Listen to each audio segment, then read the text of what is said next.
I don't think you need more information to start your preparation. What I think you need is more clarity and faster feedback loops to stay consistent. And there are broadly only two approaches to start, either to start with the main notes or with a concise resource. And contrary to any belief that you may have, it is possible to score 170 plus with either of these resources. For me, I used concise notes to start with, and even though I scored 168 on my actual exam, trust me, you will be able to score 170 plus with this approach. And I hear you, I know what you want to say. You want to watch main videos first to understand all the concepts. I literally felt the same, and I tried that, and trust me, it is very frustrating. And here are three reasons why, and I don't think anyone will tell you this. First, you will get into this rabbit hole of trying to understand a topic from the main video that you found interesting, only to realize that there are little to no questions being asked from it. And then you'll go into this another rabbit hole of trying to fish at least one question from it. And I know it's slightly addicting because you feel like you're the only one who could understand this topic so well. But it's so inefficient and wasteful. It won't move any needles, like it won't up your number of corrects. And two, you will give up soon because it feels endless. Like you have to master infinite concepts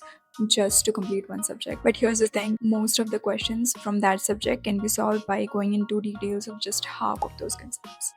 Just half. And so what we do is we tend to give equal importance to everything on the main resource. And if you think you're smart enough to figure out important topics without going through PYQs and concise notes, you cannot be more mistaken, because these topics are not the same as those star topics from your uni exams. I didn't know that spinal deformity was an important topic. But once I did, I went into more detail of it. Like what's the diagnostic criteria, when to manage surgically versus just with brace, what are the types of deformities and which one's most common. Because I knew if they are going to ask a difficult question, it's most likely from the details of these topics. So here's why you should start with a concise resource. When you start with the lower hanging fruits first, it will literally shrink the timeline and decrease the perceived amount of effort that you think it will take. And here's how. The amount of time and effort it will take for you to reach those higher 10 fruits will give you this false perception that I have to do the same thing 10 times more to get me 100 fruits. I hope that makes sense. So it makes more sense then to start with a resource whose 80 to 90% of content will help you get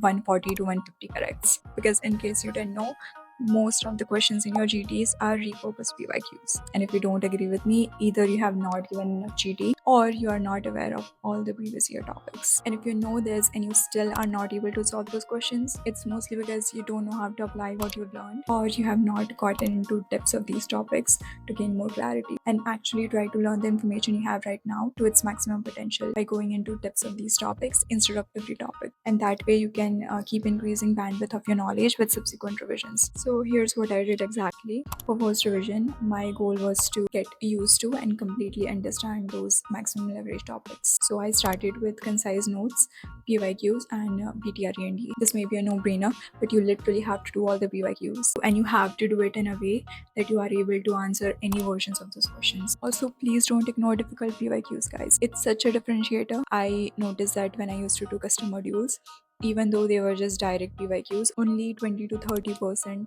used to get them right. Because most of you know those difficult PYQs thinking these are just those 10 to 20 undoable questions that come every year. But trust me, they do tend to repeat in GTs. And when you master even these, you will have like a sizable increase in number of corrects. For first read, I did BTRE&D because it's like hands down the best resource I've ever used, and it's the only like specific resource that I would actually recommend to anyone, especially for those who are struggling with application problem, because it makes you look at same topic from different angles, which will help you gain more clarity and confidence. For notes, you can literally use any RR notes. I used PTR notes, and if I thought I needed more conceptual understanding of a topic, I selectively watched main videos, or I just used to search it on YouTube. For second revision, I did notes, custom modules, RR videos, like selectively only the topics that I felt like I was weaker in. And there was this new cycle of BTRE&D going on, so I followed that. My main goal of second revision was to master weaker topics or subjects and add another layer of new information. And at this point, there will be specific things, specific topics that you hate and cannot seem to remember. For me, it was these two tables from Manat. It literally took me 3 to 4 revisions to finally find a way to make it stick for me. And so at this point, make sure you are making your weaker topic stronger and not just reinforcing what you already know and then moving on. And so invest your time in actually identifying those topics, isolating them, and finding a way to remember it. Because trust me, if you don't, you'll feel like you're weak in that subject. In reality, you just need to master a handful of topics that you're weak at, and you will definitely feel more confident in that subject. I used to solve 50 to 200 questions of custom module every day, depending on how ambitious I was feeling that day. I initially started with Marrow custom module, but soon they became predictable, so I shifted to cerebellum ones. I also used a rapid revision source of subjects that I was not very confident with. Like, you'll definitely know which subjects you need more information on because you'll be solving so many MCQs. And so I annotated every new information that I got into BTR itself, and honestly it did not make it bulky. And here's why: you literally have to know your base notes so well that you are too bored to just revise them again, which means you will actually be able to identify new information, versus when you don't know your base resource, everything else will seem new to you and you will easily get overwhelmed. Do not try to add whole concepts, just add linkers, like a fact that will help you remember the entire concept when you're revising. For example, just add increase LH is to FSH ratio instead of making a whole flowchart of PCOS. Just understand the whole thing then and there, and only add facts that you feel like you'll forget. And just doing this 2 revision cycles took me around 3 to 4 months, and it may take you like 3 revision cycles instead of 2. But if you just do this much and maximize the information that you have while solving questions, there's no way you cannot reach 142.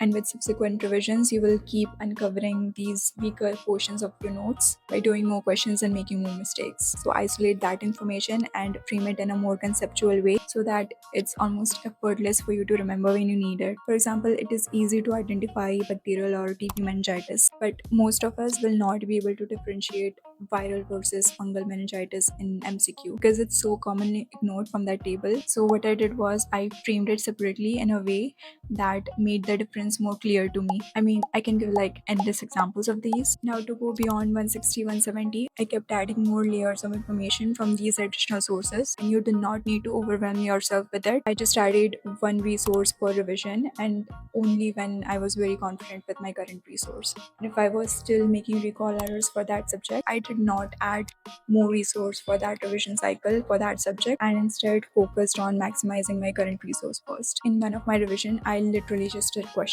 Like 80% of my time that I gave for that subject was just questions. So if I gave 5 days for a subject, I just did test and discussions and custom module for 4 days, and I gave 1 day for revision. Because in my previous GT, I noticed that I could gain 7 to 10 questions just by eliminating silly mistake and application errors. So that was my biggest constraint then, and there was like no recall errors or anything like that. So I always used to tune my subsequent revision strategy by analyzing the last GT I gave. And only if my biggest constraint was new information, only then I used to add more resources, which I think will be your like most common biggest constraint once you hit 160. And if you are ready to make so much effort, make sure you do it on things that will actually move the needle rather than wasting your mental space on random things. You will end up having more information than you thought starting with main resource will give you, because you'll be adding more information in a strategic way. So yeah, that's pretty much it. Hopefully this helped some of you guys. Also, let me know down below what else you guys need help with. I'll try to cover it. I will be doing one on GT analysis and how I build my revision strategy around it.